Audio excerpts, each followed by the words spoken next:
ada banyak kasus ya, berita. Kalau dulu diceritakan ada orang yang telah membunuh 99 orang.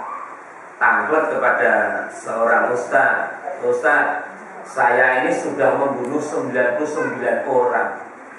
Kalau saya bertobat kepada Allah, apakah tobat saya diterima? Wah, ora iso. Wong makane satu sama uang kok. Ya. Enggak bisa. Akhirnya apa? Akhirnya digenepke, ustaz yang dia tanya pateni sisa. Akhirnya genep 100. Apakah dia akan masih bisa diterima tobatnya oleh Allah? Bisa, asal dia apa? Taubatan nasuha, tobat yang betul-betul taubat, kemudian diikuti dengan kebaikan. Perbuatan yang jahat sudah ditinggalkan, dia kapok betul, dia kemudian bertobat pada Allah Subhanahu wa taala, kemudian diikuti dengan kebaikan. Kebaikannya ya sedekah, akhirnya saya ora tahu sholat, sekarang sholat. Dia ora tahu sedekah, sekarang semangat sedekah, dan seterusnya. Itu adalah bagian dari wa'ad bi'isayyi'atal hasanata tamfuha. Mengiringi perbuatan yang jelek dengan perbuatan yang baik, niscaya akan menghapus kesalahan-kesalahan yang telah dilakukan. Jadi tidak apa-apa kalau dulu kita punya masa lalu, no problem. Sekarang yang penting adalah yang kita hadapi, kita bertobat, terus berbuat yang lebih baik. Wa'ad bi'isayyi'atal hasanata tamfuha wa khaliqin nasa bi khuluqin hasanin. Di ujung hadis dikatakan wa khaliqin nasa, dan berbuat baiklah, bergaullah dengan manusia bikhuluqin hasanin, dengan akhlak yang baik. Ini mesti dijauhi Gusti Allah terus ini, untuk senantiasa berbuat baik, bergaul yang baik. Ini terus ini. Perkara apa? Kita itu punya kecenderungan untuk tidak berbuat baik. Karena dia itu kecenderungannya seperti itu. Ya, jadi cenderung kita itu memang begitu. Orang itu ora diajari miso, iso, miso. Maka adanya adalah larangan ojo, miso. Kenapa? Karena kita punya kecenderungan itu. Manusia itu punya kecenderungan malas.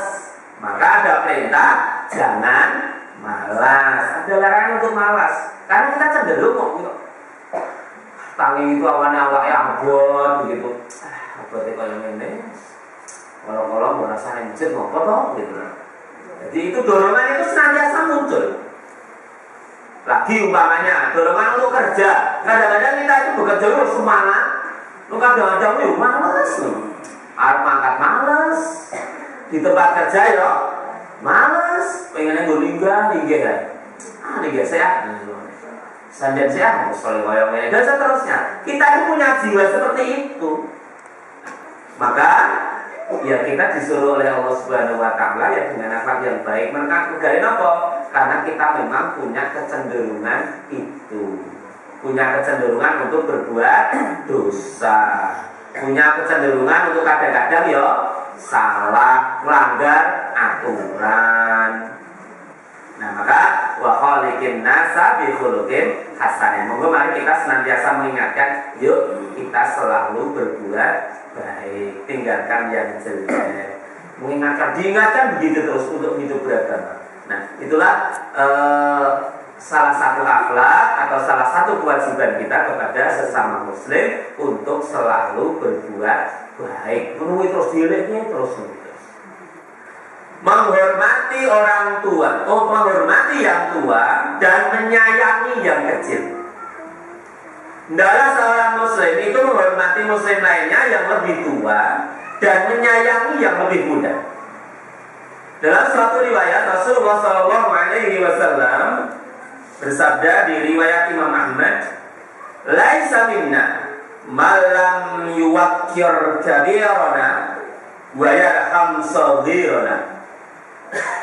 Bukan termasuk golongan kami orang yang tidak menghormati yang lebih tua di antara kita dan tidak menyayangi yang lebih kecil di antara kita.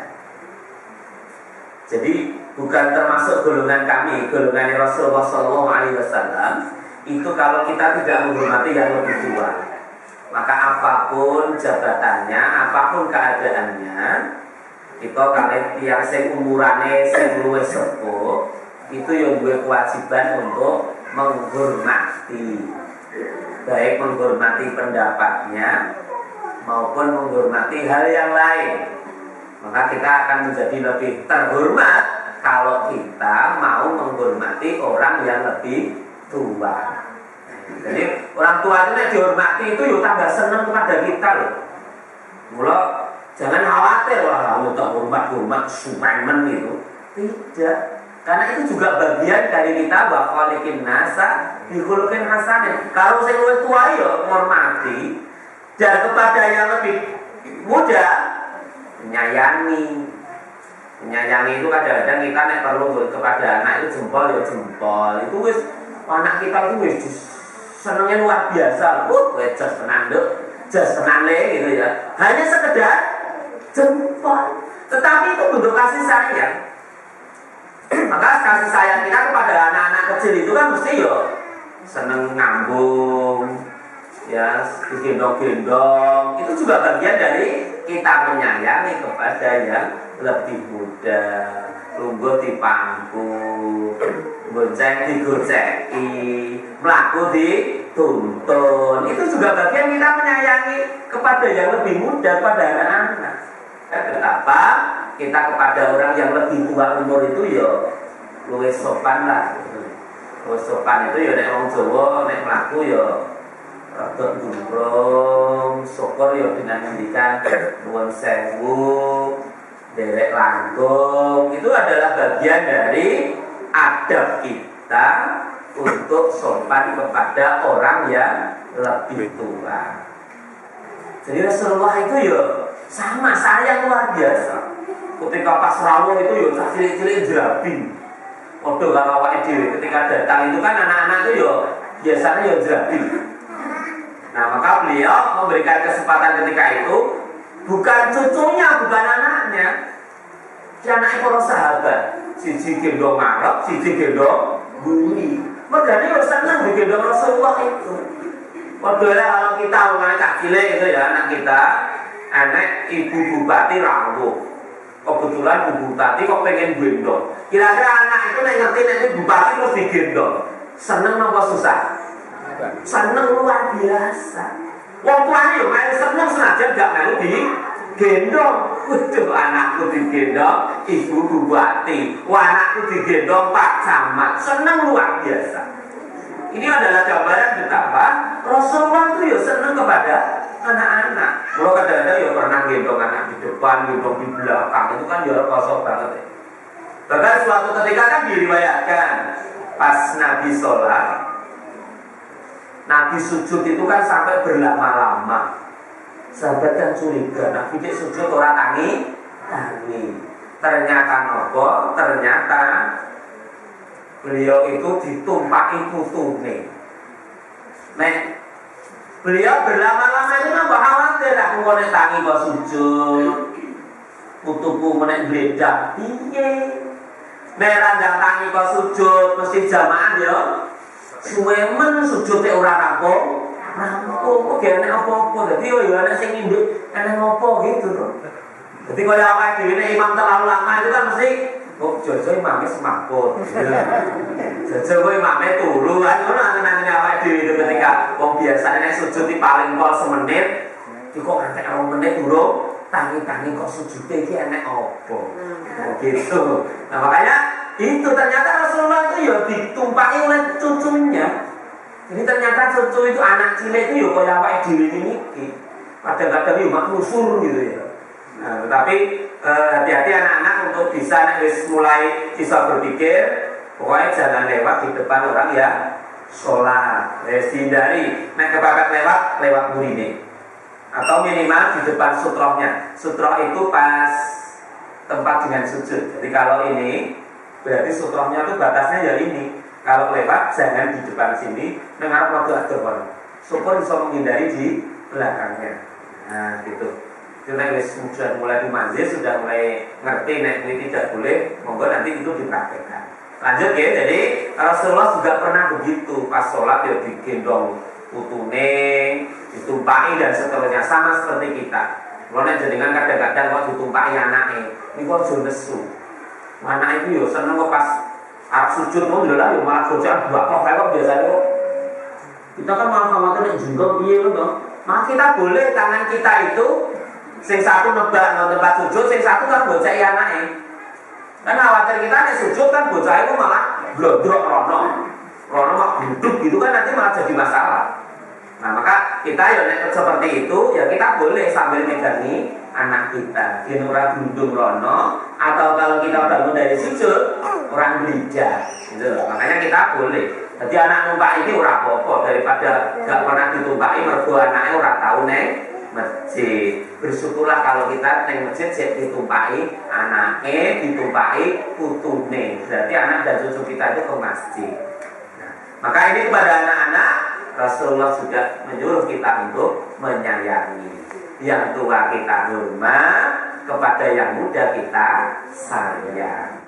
Seorang hamba tidak dapat menyempurnakan imannya hingga pada dirinya terdapat 3 hal: berinfak saat kikir, berbuat adil terhadap diri sendiri, dan memberikan ucapan salam. Jadi belum sempurna iman kita kalau kita belum memiliki, belum melakukan 3 hal ini. Berinfak saat kikir itu maksudnya saat kaya dene awak dhewe iki ya wis ora patek duwe tenan. Padahal namanya kikir itu kan cetil. Berinfak saat kita cetil-cetil itu berarti kan yo emane awak dhewe itu duwe kuwi kok duweke uang gitu loh. Awak dhewe jek seneng karo kuwi kok duweke uang. Maka itu adalah bagian dari kesempatan kita untuk menyempurnakan iman. Rasulullah menyampaikan ada 2 kata kunci. 1, hendaklah ketika malaikat maut menjemput kematian kita, kalimat terakhir kita adalah la ilaha illallah Muhammadur Rasulullah. Mula nek enek wong badhe meninggal dunia, itu kita mentalkin nuntun ke kalimat ya seperti itu. La ilaha illallah Muhammadur Rasulullah. Arang-arang mboten napa-napa, rasa kerep-kerep wong arep mati ku rekoso napase kok. La ilaha illallah, la ilaha illallah. Ya rekoso, enggak bisa. Makanya ketika kita menuntunkan itu ya cukup jarang-jarang aja enggak apa-apa. La ilaha illallah Muhammadur Rasulullah. Dinamakan sih enggak apa-apa. Nek iso yo ora rubung-rubung ngomong itu malah repot kok kita itu. Nek anake gak tahan, lu malah nangis kok. Wah, berarti kalimat terakhir itu yang didengar ya malah Pak karo Mbok. Maka usahakan nek sing memang ora kuat, yo minggir sik wae. Sing kuat silakan nuntuni mentalkin dengan kalimat yang benar seperti tadi. La ilaha illallah Muhammadur Rasulullah. Itu 1. Nek pengen masuk surga dan terhindar dari neraka. Kemudian yang kedua adalah memperlakukan manusia dengan sesuatu yang ia sendiri senang jika ia diperlakukan seperti itu. Jadi nek wong seperti tadi loh. Kalau ada orang yang tua atau ibu hamil atau yang dalam keadaan rekoso masuk ke kendaraan, nek bis utawa kereta, kita punya tempat duduk, kemudian kita memberikan, itu anang-anang ini, nek aku sok nek tuwa, nek wong mempersilahkan, monggo pinarak lenggah nggih kula. Itu kok kita senang, maka senanglah kita untuk melakukan itu ketika kita merasa masih muda. Monggo pinarak lenggah. Itu gambarannya seperti itu. Atau kalau kita sudah bingung kentekan bensin, nuntun. Iki umpama nek wong nulung, kon nulung kene kok ke bensin, lu ndak senengku kaya ngopo. Maka ketika ada orang yang kita melihat seperti itu, ya nek iso dindeki. Kenapa? Kelas bensin itu aku buriye sekedar flotunggaske. Itu betapa senangnya luar biasa. Itu namanya ketika kita bisa ngembake nek nang aku ngono. Aku ndak senenge kaya ngopo, kek nuntun kaya iki enek wong njaluk kula utawa wae kula pendeke bensin kula lah sak botol cilik mawon sing penting jenenge iso mlaku tekan nggon wong dodol bensin. Ndak senenge kaya ngopo. Maka ketika kita ada seperti itu, betapa luar biasanya kita. maka itulah termasuk kewajiban kita kepada sesama muslim. Jadi dijauhkan dari neraka langsung masuk surga, ya tadi dua syaratnya. Arep mati, adalah kalimat terakhirnya adalah la ilaha illallah.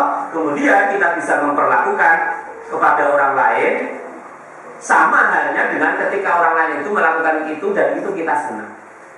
Maka mari kita sekalian bisa menjalankan itu dalam kehidupan kita. Insya Allah kalau itu bisa kita jalankan, betapa mulianya hidup kita, karena hidup kita akan senantiasa dirahmati oleh Allah Subhanahu